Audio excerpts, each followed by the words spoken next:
Assalamu alaikum and hello. My name is Saleh Mumtaz Yusuf. Welcome to another session of Talk It Out. Today we have Iman Saeed as our guest, who has been in the field of marketing for over a decade now. Iman has made substantial changes in the industry through her expertise and skills, and today she's here to share her journey and experience so that could also highlight the main challenges that the Gen Z face today in the field of marketing and generally in the corporate sector. First of all, thank you so much for having me, Saliha. Honestly, it's great to be here. With regards to Gen Z, with regards to digital marketing, there's a lot that's happening. So currently, I've got my hands dabbled in two, three things. One of them is, yes, an organization where I operate as a head of marketing in the insurance sector, then also as an adjunct faculty member, and then there's a small passion project of mine. And honestly, this was not planned, but all three things are making me realize, not just in terms of theory, but even in terms of an experience, that everything's changing very rapidly.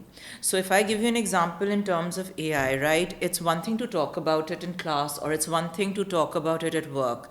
But when you're sitting and editing, saying your videos for Instagram, or say certain posts for LinkedIn, how easy certain tools like, for instance, CapCut or Canva make it, that's something you only start to experience when you're sitting in front of the laptop or the phone yourself, and you're actually going through those small tutorials and you're making those changes, because there are a lot of things that you don't realize. And then people also have this notion that AI is very simple, it's very easy to use. Sure, that's the case, but you need to spend a little bit of time, at least. Say, for instance, if I talk about ChatGPT, if the prompts are not right, you're not going to get the right details, or you're not going to get the right information, and then that won't be of any use to you. So the same operates for CapCut and Canva, because they seem to be my two best friends these days, honestly. Whether it's my laptop or my phone, that's something I'm obsessed with, I'm literally dreaming about, because I want to become really good at, figuring out editing.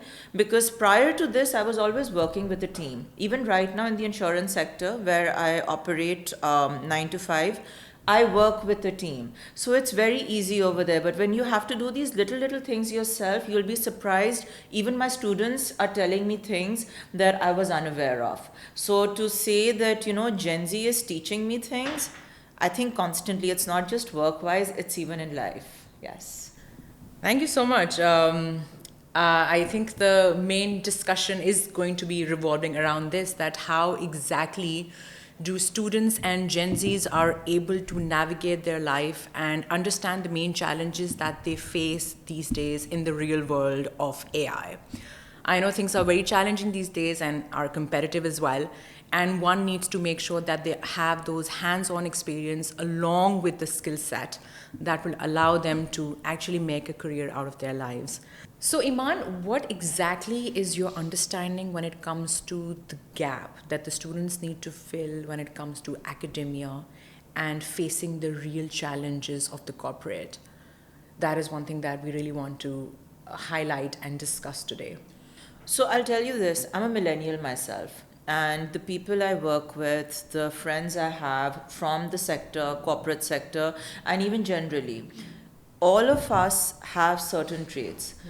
Similar to that, Gen Z, they've also got a handful of traits that are synonymous across their generation. If you're talking in terms of academics, these guys are literally born into the digital age. So we adapted. We saw, say, maybe, CDs, and then everything was going digital from there. These guys haven't seen that. So that's a huge plus, because for them to execute things practically in a digital space becomes very easy, because that's literally what they're accustomed to. That's literally what they know. When it comes to academics, I don't believe, other than a handful of individuals or certain people where that backing is given, whether it's an institution or whether it's at home, they realize the importance of a degree. They believe that, okay, fine, if we can get certain certifications or if we have certain skills, then we're good to go in the market, we're good to get things executed. They don't have the kind of understanding that, wait, if I get a master's degree, that's going to really help me climb the corporate trajectory. That's also another thing that I've visibly observed, and I see every day the people I work with and I teach. They're not very keen to enter the corporate sector for a very simple reason. They realize that there's so much that they can do as a side hustle. They realize that there's so much they can do as far as an entrepreneurial mind is concerned. So their mind is way more entrepreneurial. It's way more forward thinking as opposed to ours, or at least mine was, and so many of my friends. That said, they're also not that compliant. Their threshold to deal with, because when you're in a 9 to 5 situation, there's a lot you're dealing with. It's not just executing work technically. There's people management, there's conflict management, there's team building, there's patience. These people are not that patient. And the thing is, this is not just me saying it as someone who's observing this. There are people I work with as interns, as executives, whom I teach also. They say it to me. They're like, we're not as sustainable as millennials. We lose our patience very easily. We experience highs as easily as we experience lows. Now that can be a great thing, but that has its drawbacks as well. That said, this generation really realizes that skills or getting certain certifications, you can watch certain tutorials, that can really get ahead as opposed to just doing a degree and then not really focusing on that. And I feel that's something that really is the need of the hour. While a degree is crucial, it's fundamental, if you're completely sidelining upskilling yourself, if you're completely sidelining not adapting yourself to the new age, you're losing out. You're losing out because the climate economically is changing so drastically globally. Like by 2025 or 2030, certain skill sets will be obsolete by default. Like if I look right now, I've worked very closely with the advertising culture or advertising agencies back in the day. That bubble doesn't really exist anymore by default because AI is there. And because AI is doing all these jobs. It replaces everything. I mean, it's even replacing like manpower. It is, right? So, I mean, that is also something which is a pro and a con at the same time. There you go, right? So, and that's a huge learning for me also. Like, I'm realizing I cannot just sit back and be very cool about the fact, no, I've reached a certain point. No, I need to be more with it. I need to be more, acutely aware of the fact that if I'm not realizing certain skills, if I'm not picking up certain skills, and I might be slower than Gen Z, to be very honest, because A, I'm at a certain point, B, those skills don't come to me naturally. So, that is something I need to be very aware of so that stagnancy doesn't come in. So that's a huge plus, and a con. Like there are both things that I see that I need to pick up from their end, and they can pick up from our generation as well. Yes. So like you mentioned about that challenge of transitioning. Yes, it is. Especially when it comes to the skill set. What are those skills that you would like to highlight in today's modern era, which could be helpful in students to basically, start with their corporate journey once they graduate? Because a lot of times, the students are so busy hustling and working alongside, but those could be like small jobs, part-time things that they want to do. But when they get into the real corporate setting, that's when the real challenge starts. So in order to overcome those challenges, what are those skill sets that one is required to at least experience of have that experience to make sure that they're able to overcome those challenges? Okay, I'll tell you this. This is what my experience has shown me, and this was like a pattern that I observed. There are certain institutions that are doing a phenomenal job now in terms of bringing a blend. And what is this blend? There is a really good balance between technical and interpersonal skills. Initially, when I started working, what I would observe was people who are very savvy technically.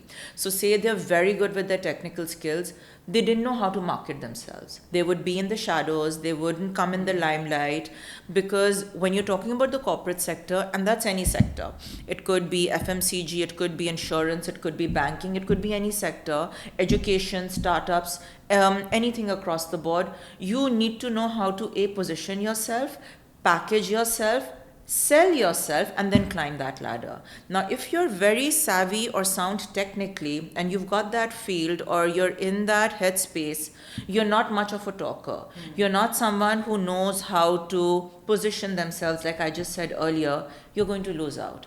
Simultaneously, then someone who was from an exceptionally good business school or even a decent business school but had the skill set or the art of the gab, so they could talk really well, they would climb the ladder. But right now, the economic and the climate overall, work-wise, digitally is such, if you don't possess a blend of both, that is a technical skill set and a skill set where you can talk a good game. See, Chat GPT, AI can do a lot for you. They cannot become you. They cannot become your avatars, right? And they cannot be sitting there where you are in front of, say, a panel or individuals talking or holding your own. That's not something it will do. It will give you an answer. How many times will you rote learn that answer? It will give you a phenomenal response, but you cannot rote learn that response and be like, this is just what I'm going to say. That capacity to critically think, to debate, to hold a conversation, or to even talk about something that you feel strongly about at work, whether it's something you agree with or don't agree with, that's internal and that's going to come out organically. But simultaneously, if you don't have technical skills, then you're losing out as well. And if there's another extreme on the same spectrum, if you're all talk and you're not delivering technically, you're also losing out, right? Yeah. So if you don't have a blend of both, there's also dependency that gets increased. See, initially, when we would work with large agencies, by agencies I mean advertising agencies, they're there right now also. It's not like they're not there. They're there right now, but those kind of brands are not sitting there because those kind of, that kind of an amount or that kind of a retainer that you're giving on a monthly basis, organizations don't have that across the board. A handful have it because look at the purchasing power, look at so many other factors, right? So they want to have smaller teams in-house, they want AI to do most of the work. That's how it's working. So then the dependency will automatically be gone. You can't be dependent on someone technically and be like, please edit this for me, or please develop this documentary for me. You'll have to figure it out somehow. And now AI is also providing you with free tools, say CapCut, say Canva, and there's so many more. I'm just repeating 2-3 that are there from the top of my head, but there's so many more. So you need to know at least the basics of those so that dependency is not completely extreme. And then how will you progress? So that's one thing. And I would also like to add, thank you for sharing your insights. And I feel like that the students and generally professionals also who are very tech savvy or might have a lot of practical intelligence and, have like very technically skilled as well. But again, communication is something which is very important. It's not just about, communicating with people around you or the people that you work with. It's also about networking. And that's when personal branding comes into place, right? So personal branding again is something that I used to also talk a lot about in my sessions and my classes as well, that how do you basically make yourself visible in front of that whole mass audience? That's true. Exactly what you do, what you're able to offer, why exactly are you here, and what exactly is the benefit that the others can get out of you, whether it's you providing a service, whether it's you pitching your product or whatever that is, or generally about yourself. Even if you're applying, let's say, for a job, Yes. you need to make sure that you're able to market yourself. And that is one thing that students are lacking in. That is true. Yes. So उनको self awareness sessions इन सब चीज़ों में enroll करना है, and then just telling them that how exactly is it done. Yes. So now we have LinkedIn, we have a lot of other social media platforms where people are able to, showcase their talents as well. So that could be either through like making videos or, digital content, or even, sharing your portfolios as well. Yes, that hello, that's true. this is who I am and this is what I do and this is what I bring to the table. Exactly. And yes. that is something which is very, very important for students and for professionals as well. That how do they let others know that they are now in for some work? Yes. So I'll tell you one thing. I was talking to someone from my professional circle only, and they said something very interesting, something I now mention exactly like yourself in class and even at work.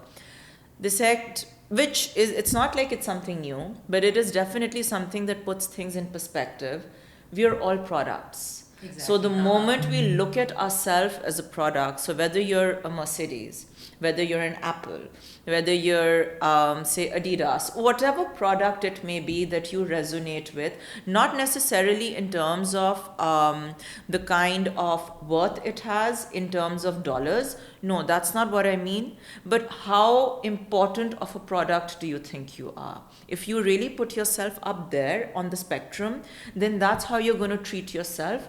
That's how you'll sell yourself and market yourself. So recently, exactly like you said, at work I had this session because we had a couple of interns who'd come in. And I asked them this question, that do you think you guys are products? They all shook their head and they said, no, we don't. So once this realization sets in that like the products or the brands that I wear, I also am a product that is being put out there and people are perceiving me as someone who can add value or, well, not add value, that's when the entire narrative changes, right? So that is something that's very crucial, and you're actually very right. I don't know how many people put emphasis on networking because in Pakistan now, and very much like you said again, LinkedIn is offering a lot of opportunities in terms of groups that are there in person, that are there online, that are there digitally. They even have certifications and small courses there. Like you have professionals who are able to give suggestions and advices as well professionally to people, whether you're a teacher, or whether you're a marketer, whether you're a banker or a student itself. So I think that aspect of research is also something which is absent. It is. I feel up thoda zyada it has become quite normal to research about things now that we have ChatGPT. Or it's easy to just Google and ChatGPT things and find your way out. But I feel like the actual research of finding out the loopholes and exploiting them through your skill set, through your personality traits, and through generally your practical knowledge as well, is something that the students should explore and exploit for a promising career. That's something where the teachers or the internships they do, the mentors they have, like that is a very fundamental role they play. So like I'll tell you, when just started my corporate career right at K Electric, we would have these networking sessions or these mentoring sessions. Now, a lot of organizations that are SME, small medium enterprises, or maybe startups, yes, to a small degree, or maybe a large one, depending on where you are. But large organizations really encourage this. But the reality is there are only a handful of students or people who land up in these organizations. But if you say from college level or A levels or inter level or university level, start inculcating the importance of you should find a mentor, you should network, you should have someone you look up to, you can reach out to on LinkedIn, and not just message randomly. Like I'll tell you, people randomly message me, can I please learn from you? Now, if you can build your way up where it's an equation where yes, both are beneficial, but you can tell there's a certain amount of interest from the other individuals and also. So this is, I think, very fundamental for teachers. This is very fundamental for people where these students are going for internships, because that's literally like them breaking, through the sliver. Like they're just entering the market. Their mind is fresh. It's malleable. That, okay, networking is something that's very crucial, because that is also what ultimately takes you to the top. Because when you have PR, and it's a very cliched sentence, It's not your network, it's basically your net worth, yeah. right? True. So PR really opens doors like nobody's business. So I think that is a role that, Yeah. yes, I mean, connectivity is something which needs to happen at every single stage. exactly. A lot of individuals, especially professionals, feel now that they're working, Yes. that's when they should network. But I think your networking thing starts from Exactly. school. Yes. And that is something that should also be taught to students in schools and college level, I not just agree. university. Yes. Nowadays, yes, we have improvised on our curriculum when it comes to schools and colleges. Like now, the students are being taught entrepreneurship and you know Exactly. how skills can really elevate your rank in the corporate sector. But I feel that this should be done at a very young age. Exactly. Yes. So maybe trying to also work on their social skills Yes, is very important. I How do you agree. put yourself out there? I agree. Not just yes. behind the screen, but generally in front of people as well. So communication agree. is something that would really make things easier for you, and it's going to clear all that, you know, haziness and blindness when it comes to you going towards your career as well. Right. So, you know, the fact that you're talking about communication, like I'll add to it. The last organization I was associated to, during the orientation process, I had a one-on-one with the COO, and everyone who enters the organization, they go through the entire process. So he said something very interesting to me. We're all familiar with this kind of stuff, but the fact that he spelt it out. And it's not like he was saying it to me, he was highlighting his own journey. So when he started out, he said, I was a very assertive individual. I was very vocal. I was very, my body language was very authoritative. So he said, one of my bosses at that point in time during a meeting actually took me to the side and said, Faraz, at this point I understand you're very authoritative and you've got these skills and you've got leadership qualities, but you cannot show them. Because right now you're sitting at a table with C-level officers and you're just starting out. Now that was something, and we're all familiar with it at this point, but to be able to read the energy in the room, to understand that, look, I'm starting out or at what level I am, because you don't want to overpower certain authorities as far as any sector is concerned. You want to work with them. You don't want to tell them that, look at me, I'm this bright and shiny individual. You want them to realize that through your work and then, of course, through your conversation as well. So the fact that he highlighted it, and at that point he was the COO and he was leaving for the States like within a month, but he highlighted this, and I'm like, again, this is something so small.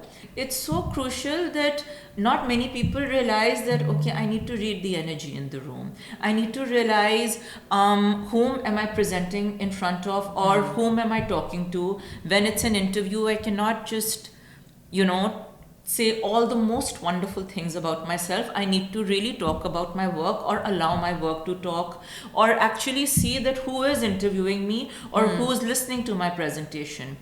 So I think that's a very crucial point that comes in communication as well. Yes. I would like to add one more thing that you just shared on, that yes, your CV is something which is very important. Yes. That is basically a key that lets you enter that organization. It's true. But it's your skill set, Yes. your mindset, Yes. your personality traits, your attitude generally that allows you to retain in that organization. You are so right. Yes. ठीक है? So that is something that people don't understand. Again, exercising power is okay, something that a lot of individuals do when they come into that role of leadership. Exactly. But I feel inspiring and empowering is something that resonates with leadership more than enforcing. I completely agree. ठीक है? Yes. So when you inspire or empower individuals, then you create those products that are able to outshine later. I totally agree. Yes. So it's just about getting the work done, but in a sense that also allows them to learn and grow and respect their work basically and take ownership of that work. That is very vital for both the organization and the individual as well. So, adding to that, I'll tell you one thing. Again, someone I was connecting with work-wise, उन्होंने एक बात कही थी. So he said it's very crucial. And again, this is one of those things which we know, but till we don't go through it, you don't realize the importance. It's very crucial and essential to adapt. So it's one thing to say, oh, let's be malleable and let's flow like water and all those social media quotes that you see online these days. But when you're put in a situation that's not the most conducive, but you know you need to stick it out, because it's one thing to be in a toxic environment where nothing's working out, but it's another thing to be adaptable, because you know you need to show sustainability. You need to show that, look, I can stick around, get the work done, or do the work as well. So if you're not adaptable, even in life, because professional, personal, they're all interconnected, then I think that's a huge loss. So I think Gen Z, if they realize, and there are few that do, but if they collectively realize that, look, we need to be more adaptable. I feel millennials were, I know earlier that is, a point that you had discussed. I think if Gen Z becomes more adaptable, I think they would truly do wonders. Yes. They're more adaptable to technology. They're more adaptable to technology. More than us, I Yes. feel. That's true. But one more thing that I would like to add is that, again, that is more important, that adaptability does play a huge role. But there are two certain factors that I personally believe helps a lot in adapting to different situations or molding yourself into different environments as well. That is having that exposure Yes. or awareness of the sensitivity of that issue. So that is something that will align accordingly once you know exactly why you need to be there and why do you need to take certain drastic steps in order to get to somewhere as well. That's true. Yes. So exposure बहुत ज़रूरी है, which a Yes. lot of students might not have at that age. So that comes with time, Yes. that comes with experience, that comes with learning, that comes with failures, that comes with Agreed. challenges. So when you don't fail, you don't learn. And you need to bounce back. You learn from your mistakes and you learn to challenge yourself every single day. At least that's what I do. That is so. And I feel that could be the secret recipe for the students generally, whether it's millennials or professionals or even students these days as well. I think that's the secret recipe for everyone, because it's very easy, and the fact that you can do it is extremely commendable, because to be truthful, I'm someone who still learns, like in the sense that if things don't go my way, I will get down. I will beat myself about it, metaphorically speaking. So that realization kicks in. Yes. That Yeah. no, the world hasn't ended. It's okay. But then I need to self-soothe or self-talk myself into it. So that's a skill I'm still learning, if I'm perfectly truthful with you. So if you can do that, that's incredible, because life will bring you at multiple points where you'll be like, I'm so done with everything. Work will, throw various challenges your way. But if that is a skill you can learn, where you can adapt and you can be like, it's still a learning curve. I'm still a work in progress, regardless of age. I think that's a weapon that will be there with you till the very end. And that's also when you add commitment and consistency to your Oh work God, as yes. well, along So with true. perseverance, right? Yes. So I think value driven individuals Yes. are people who are more successful basically. I completely agree. ठीक है? Yes. So inculcating or incorporating values in your work, at your home, in your personal life Yes. is also something that will automatically work in your favor and will give you fruitful outcomes as well. I That I'm totally somebody who agree. like to take ownership of my work, or I'm somebody who's loyal to my work. You don't say Yes. you're loyal to the organization, you're loyal to your work. Yes. You're somebody who's dedicated, you're somebody who gives your heart and soul to work. Yes. I So completely अगर आपके अंदर agree. वो चीज़ वो drive होती है, Yes. that is because of the values, that is the belief system that you have within yourself, I agree. Yes. and that's when you try to do all of those things in your capacity. I think if Gen Z, and a lot of them have phenomenal skills, but if, like you just mentioned, perseverance and consistency is key. Keep going, don't Like, stop, don't look stop. back. Exactly. Yeah. And you'll get down. You'll be down and out. There'll be days you won't be feeling or your best or in the best headspace. But that's not the end. Maybe it's just a small detour. Maybe it's just a small U-turn. You don't know. And that might take you to a whole new direction.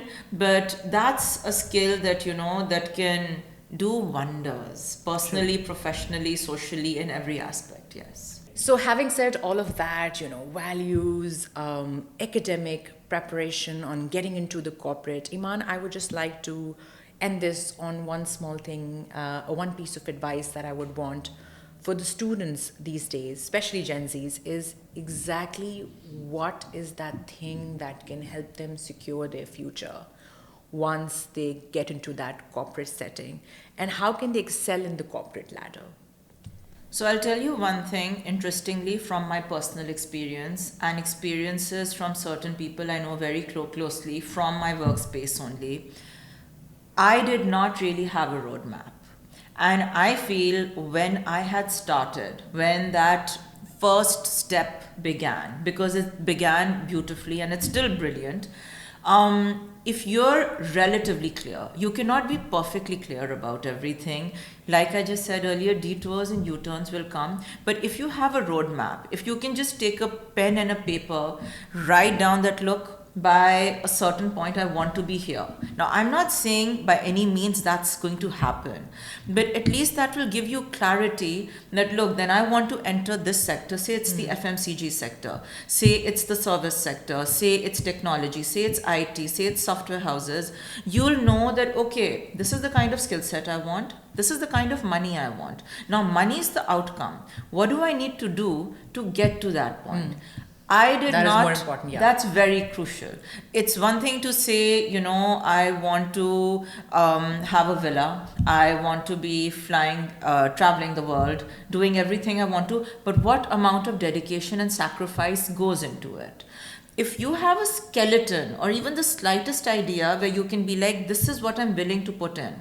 I'll be very honest, I did not have that idea. Jobs came my way and I was fortunate, touch wood, that they were really good organizations. But I just kept going and I learned with a lot of roadblocks and I learned with a lot of ditches. So today when I look back, I'm like, I could have done that differently. But these people, these students, Gen Z, can sit down with teachers, with mentors, with professors, with individuals they're looking up to, with parents, with, or maybe themselves also, and be like, okay, what am I really looking for? Because I feel it's only a few of them who have that, and that comes by default, or maybe certain institutions, certain organizations, or certain families really push you in that direction. But then we're talking about everyone, right? I, by default, did not. So I know from experience firsthand, it's not the prettiest situation, to be honest. Looking back, it's like, oh wow, those are massive life lessons work-wise. But if I had more clarity, I would have stayed in a certain sector only. Like I started at K Electric, so maybe I would have stayed in the power and energy sector and maybe made certain decisions to ensure that I climb the ladder in a certain way and not just work with my heart and soul and take every opportunity that was coming my way only to look back and be like, this could have been done differently. And I'm not saying these students won't do that. They will, because it's not chalked out. We don't have a manual. But at least have a bit of clarity that where do I want to go? If life takes you in a different direction, who knows, that might be even better. Yes. All right. Thank you so much, Iman, for Thank you. sharing your life experiences and giving such good advices and suggestions to the students. Thank you so much for joining us today for this session with Iman. We'll catch up soon. Thank you so much.